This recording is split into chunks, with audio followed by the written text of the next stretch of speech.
berarti nek kantor niki fungsine nggih anu nggih istilahnya nggih pertemuan apa niki?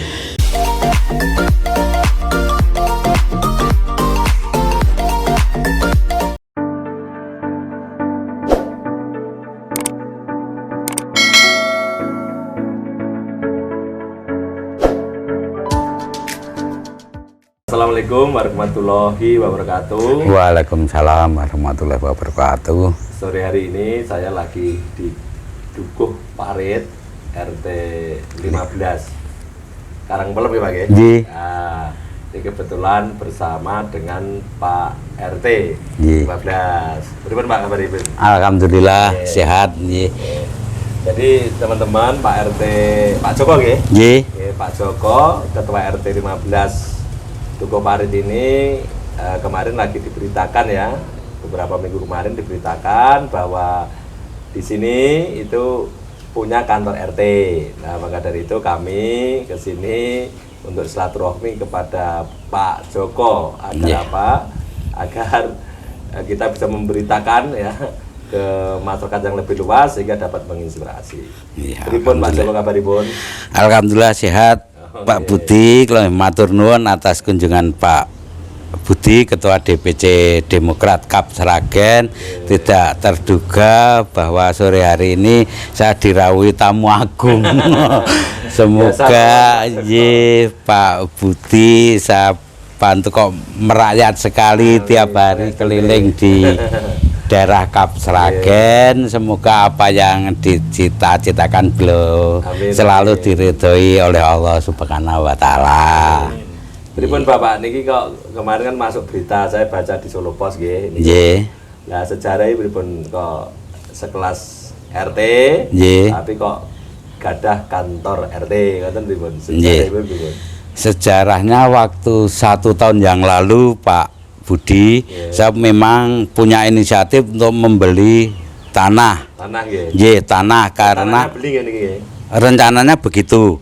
Karena kita hanya punya 2 gedung, 1 gedung pertemuan, 1 gedung inventarisasi barang. Karena inventarisasi barang kami itu tidak muat, akhirnya saya punya inisiatif untuk membeli tanah nanti dibangun. Tapi alhamdulillah sebelum Hari Raya Idul Adha itu kurang 4 bulan itu ada yang menawarkan ini. Rumah plus tanah. Ya, itu mintanya waktu itu 500. Terus kami tawar waktu itu 150 karena kekuatan warga kami hanya segitu. 150 juta ya? 150 juta. Terus kurang 1 bulan Hari Raya Idul Adha itu turun menjadi 250 juta. Terus alhamdulillah kami menunaikan rukun Islam yang ke-5. Di sana 2 minggu saya ditelepon oleh Ketua Pemuda Mas Agus Suprianto bahwa itu dikasihkan. Akhirnya saya teruskan bahwa prinsip jadi tolong untuk dihubungi PLT RT sama tokoh masyarakat untuk ditindaklanjuti. Dananya itu sumbernya dari apa itu Pak? Atau iuran atau kas gitu? Jadi sama sekali itu warga tidak dipungut biaya Pak Budi.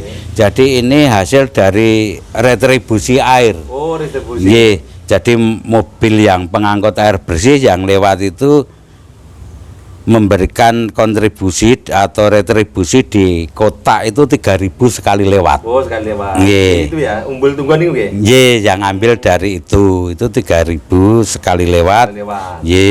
Terus kita laporkan tiap 35 hari setiap pertemuan malam Rebu Pon. Itu alhamdulillah sekitar kurang lebihnya 6 juta. Tiap 35 hari? 35 hari. Terus kontribusi dari warga dengan adanya arisan itu ya sedikit ada pemasukan dari warga. Gitu. Terus memiliki masalahnya kasnya banyak itu ada itu punya umbul tungguan itu Untuk selama itu pemanfaatannya napawan Pak niku? Umbul tungguan niku. Selain airnya diambil para pelaku usaha air itu untuk apa? Ya sebagian mungkin ada yang untuk selain sebagian kecil ya mungkin masuk ke kolam renang, sebagian kolam ikan Pak. Untuk kolam ikan warga itu ada yang memelihara gurame, nila, ya cukup lumayan lah hasilnya. Gede, lumayan besar Pak, itu karena ada sebagian yang mengalir ke arah Jambangan, ke tempatnya Jambangan sampai ke Kajen, daerah Celep. Itu kita juga ada kontribusi 1 tahunnya sekarang 2,5 juta Pak. Wonten sing arah mriko nggih? Nggih, arah ke Desa Celep, ke Jambangan. Peralon niku nggih. Nggih, peralonnya lewat sini, Pak. Nggih. Nggih. Karena nek kula riyen kan gene dolan niku adus teng mriku. Nggih. Nggih. Umbul tunggon nggih. Nggih. Legendaris. Lah nggih, nggih. Berarti nek kantor niki fungsine nggih anu nggih, nggih istilahnya nggih pertemuan apa niki? Sebetulnya gini, dari masyarakat itu mengendaki rumah dinas itu untuk ditempati Mbah RT. Nggih, tapi karena alhamdulillah saya sudah punya gubuk Pak Budi, akhirnya ini kita kosongkan, akhirnya sebagian inventarisasi ini kita taruh di sini nggih. Nggih, tapi kalau besok mungkin pengganti saya ingin menempati di sini nggih, monggo dipersilahkan gitu nggih. Ya, untuk ya termasuk ya anu nggih, ini untuk nemoni tamu-tamu ya. Ya, nggih. Nggih. Udah berapa pinten periode jenengan Pak RT? Saya sudah 2 periode ini. Oh, 2 periode. 2 periode. Dari 5 tahun ya masa jabatan ini. Yang pertama 3 tahun, terus yang sekarang 5 tahun ini. 5 tahun sudah berjalan 3 tahun. Oh, okay. Berarti sudah 6 tahun berjalan. Jadi, kalau kategori RT berikutnya RT kaya ya Pak ya? Karena ada pemasukan dari tunggon itu nggih. Nggih, sebetulnya juga tidak Pak. Tapi ya alhamdulillah kita syukuri lah. Nggih, kita syukuri ada pemasukan itu karena untuk perbaikan jalan semacam mungkin perbaikan ini nggih talut. Mungkin dari panjenengan ya pernah membantu juga ke dukuh kami dan tapi kita juga punya sumber dana yang untuk memperbaiki ini juga. Nggih. Nah, untuk kakak sendiri pinten nih Pak? Pinten kakak ya niki? Kalau kakak itu sekitar 80 kakak Pak. 80 kakak, tapi yang ditempati di sini sekitar 70-an 5. 75. Ya 75 kakak. Anu merantau kan? Nggih, karena masih menggabung dengan orang tua, tapi hanya pisah kakak. Nggih. Karena rumahnya berdampingan. Mayoritas masyarakat ini apa Pak? Pekerjaannya apa Pak? Mayoritas petani. Petani dan buruh tani. Buruh tani, tapi alhamdulillah pemuda-pemuda di sini itu tidak ada yang mau menganggur Pak. Jadi apapun pekerjaan asal itu halal, kita sikat, kita jalani. Sebagai Pak RT nggih, Pak RT kan mesti ngeten problem-problem dan mungkin ada persoalan sosial yang perlu benahi ya. Nek untuk di RT sini sendiri apa aja Pak yang persoalan sosial yang muncul itu jenisnya apa saja nanti? Ya sebetulnya begini Pak, mungkin ada janda yang sudah tua tapi tidak mempunyai anak, terus anak mungkin sudah merantau di Jakarta, nggak balik lah, itu kalau ada mungkin beliaunya sakit dan sebagainya, kita memang guyub rukun untuk membawa ke rumah sakit atau ke dokter nggih.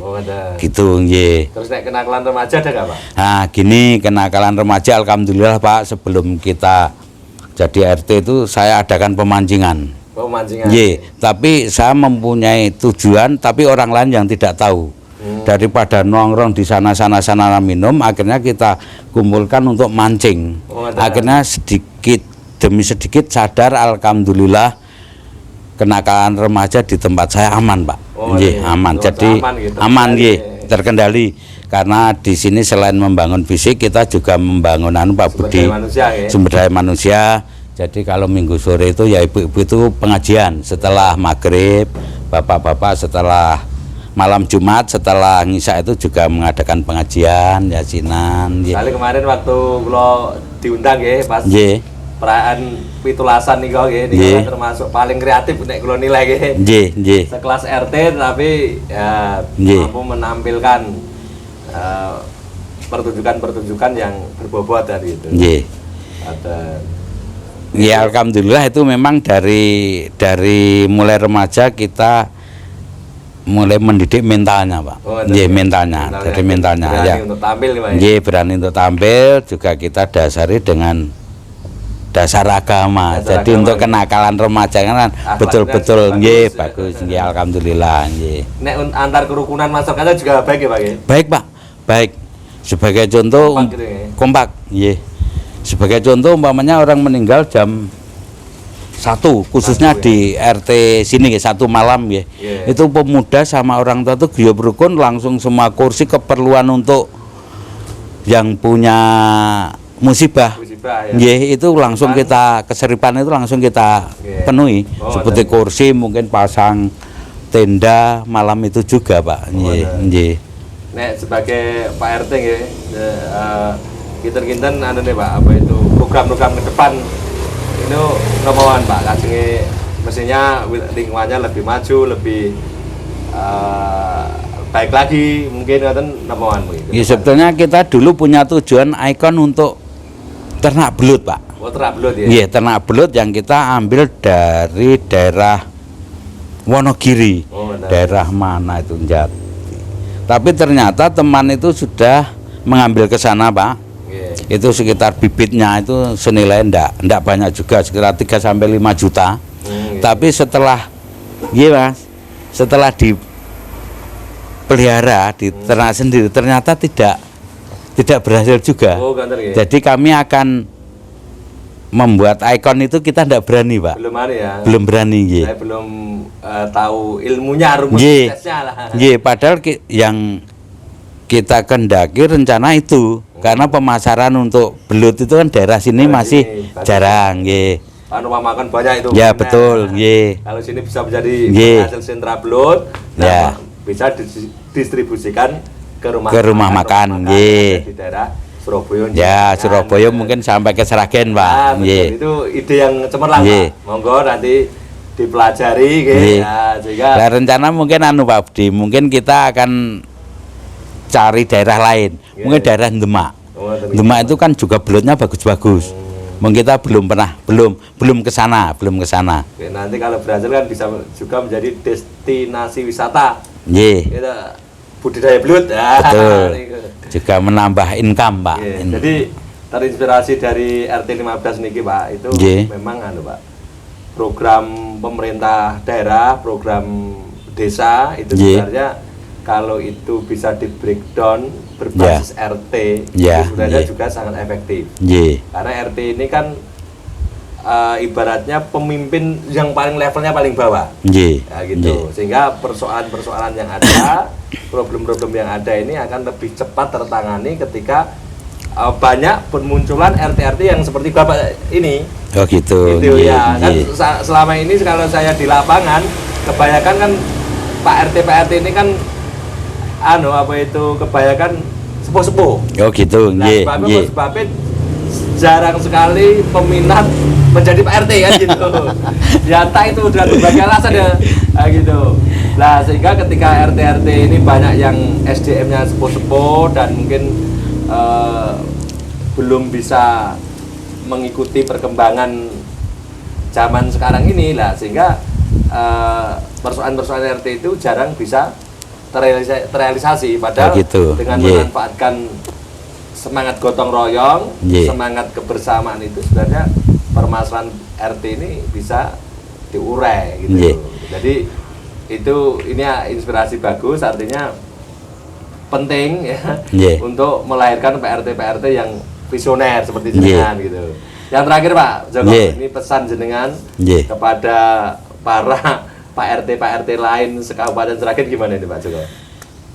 Gini, jadi kami bukan sekudon Pak Budi. Iya. Jadi modal utama kami satu dukuh itu adalah hanya modal kebersamaan. Modal kebersamaan ya. Jadi waktu saya dilantik jadi RT pertama kali itu memang saya menekankan ke warga kami hindari rasan-rasan. Oh gitu Ya, hindari rasan-rasan karena itu kecil tapi makin lama itu dosanya makin besar. Kita harus positive thinking.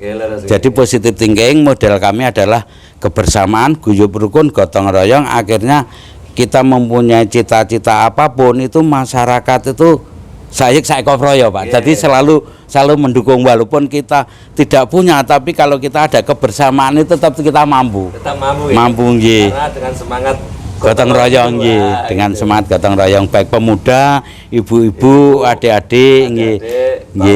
Nggih, suatu contoh waktu pandemi Pak Budi nggih. Kita mungkin satu-satunya yang mengadakan sekolah dukuh selama 2 tahun yang diajar oleh relawan. Jadi tingkat mulai dari SD kelas 1 sampai kelas 6 itu kita berjalan 2 tahun Pak. Berjalan 2 tahun pengajarnya selain guru-guru PNS juga relawan-relawan yang adik-adik kita yang masih kuliah itu untuk ngajar. Itu berjalan 2 tahun. Alhamdulillah. Di tempat saya juga di tempatnya ketua pemuda di depan rumah saya, pokoknya ada yang rumah yang kosong itu yang kita tempati karena warga sudah rela tempat itu untuk sekolah dukuh. Belajar seluruh masyarakat lagi ya? Iya. Terutama kelas 1 sampai kelas 6 Pak. Iya. Daripada nanti ngelantur anak main dolan lah, kita manfaatkan untuk kita didik semampu kita. Terima kasih. Matur nuwun Pak Joko atas atas inspirasinya. Semoga ini juga bisa ditiru para Pak RT lain. Karena memang pembangunan berbasis RT itu sangat penting supaya bisa mengurai persoalan problem-problem yang ada di masyarakat. Matur nuwun atas waktuipun. Sama-sama Pak Budi, saya juga matur nuwun sangat. Yang saya haturkan hanya doa kepada panjenengan semoga sukses selalu. Allah selalu meridhoi apa yang dicita-citakan Pak Budi. Amin, amin. Amin. Itu tadi teman-teman kunjungan kita, silaturahmi kita ke tempat Pak Joko, Pak RT yang luar biasa yang bisa mengelola potensi daerahnya sehingga RT di Dukuh sini, Dukuh Parit, Jambangan Karangpelem ini maju. Amin. Kita bangun Bumi Sukawati dengan semangat gotong royong. Amin. Amin. Ada salahnya mohon maaf. Sampai jumpa dengan video MPS selanjutnya. Assalamualaikum warahmatullahi wabarakatuh. Waalaikumsalam warahmatullahi wabarakatuh.